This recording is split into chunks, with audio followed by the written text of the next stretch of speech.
companies that are utilizing it to help drive are the ones that are much more transformational and having more success. Hey, what's up YouTube? Jeremiah Hersey here, and welcome to my new series on the PL300 Microsoft Data Analyst exam. In this series, we're going to be talking about the different content that is related to the PL300 exam, and we're going to be going through some study questions and talking about the different components related to this exam. In this video, we're going to be focusing on the storage modes available inside of Power BI. There's three of them. There's the import, direct query, and dual storage mode. And so that's what we're going to be talking about here today. So let's go ahead and get started. So to begin with, we're going to start off with the storage modes that are available inside of Power BI and how to use them. So we're going to be talking about, once again, the storage mode import. We're going to be talking about direct query, and we're going to be talking about the dual storage mode. The first one we're going to talk about is importing. So this first storage mode, this is where you're typically going to get your fastest results. And the reason for this is because your results are cached, which means they are stored inside of Power BI and are readily available. Now, while this is really great, some of the downsides is that you're going to have to schedule a refresh. So anytime you're using an import method, the data is static, so it has to be updated on some type of schedule or refresh with inside of the report. Now, with this import method, this is typically going to be used for your smaller tables. Now, the second storage type is direct query. Now, direct query is essentially a live connection to your data, so you're going to have live data with a direct query. And one of the benefits is you're not going to have to schedule a refresh. So no refresh needed because it is directly connected to the source. Now with direct query though, you're going to have some limitations on your mQuery language inside the Power Query. And you're also going to have limitations in your DAX language as well. So calculated columns, some of the calculated columns you're not going to be able to use using a direct query. Now, this is typically for larger data sets. So this is also used for large data sets.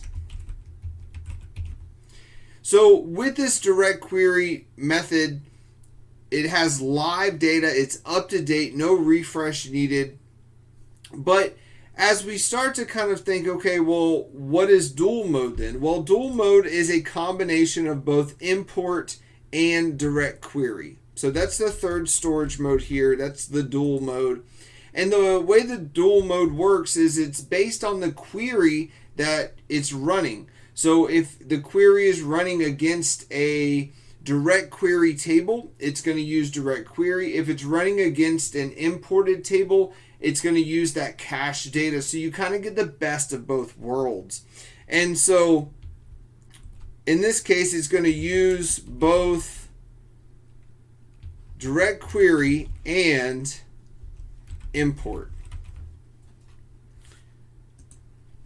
Now, once again, just like with our direct query, there are going to be limitations to the mQuery or the DAX that you're going to be able to use when using this dual method of storage inside of Power BI. So as we think about, the tables that are connected to these models that we're creating inside of Power BI, we have to determine, are they going to be accessing information that is based on direct query, or is it based off of an import? And if it's sometimes both, then in that case we would want to use the dual method, and that allows us to connect both to cache data and non-cache data. So now that we have a little bit more understanding of the different storage modes inside of Power BI, let's take a look at a practice question here. So here we have a data model, and we can see that we have a date table, and we also have a customer table here. It is the one side of the relationship, so that tells us that this is going to be a dimension table. So anytime you see the one side of the relationship, this is a dimension table. And so let's look at some of the requirements here. So it says the data has the following refresh requirements. So the customer table must be refreshed daily. Okay, so typically your dimension tables are going to be cached, right? And it's an import. So right now we're looking at this being an import. As we move forward in the requirements, it might change. The next piece is the date table. It says the date table must be refreshed once every 3 years. Once again, it's not being refreshed that often, so typically we would want to import that date table. So it's the results are cached and we can refresh it as needed. But the next requirement, it says sales must be refreshed in near real time. So anytime you have that near real time, that's when we're going to be using direct query. That's that live connection to our data. It's not needed to be refreshed. It's a direct connection into our source system. And then we also have a sales aggregate table that must be refreshed once per week. Okay, so this aggregate data here is being refreshed once per week. And so as we look at the relationships between our tables, we can see that the customer table is connected to both the sales aggregate table and it's connected to the sales table as well. Same thing for the date table.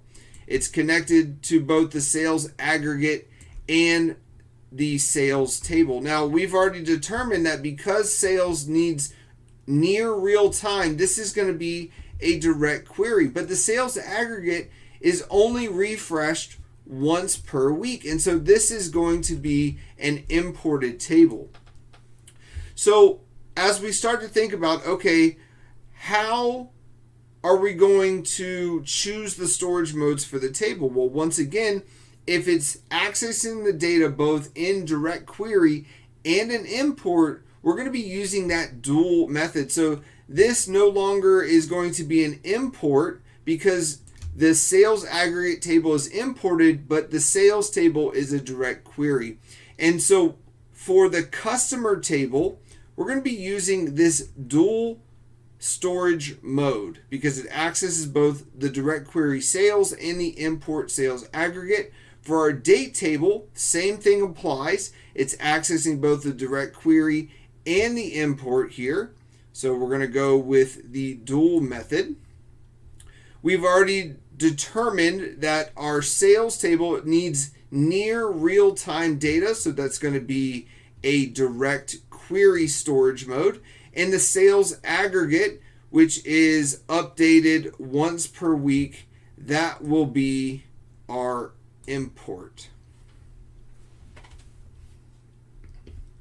Well, I hope this helps you kind of understand the different storage modes inside of Power BI. And thank you for joining me. If you like this video, give it a thumbs up and subscribe to my channel for more content. I'll see you in the next one.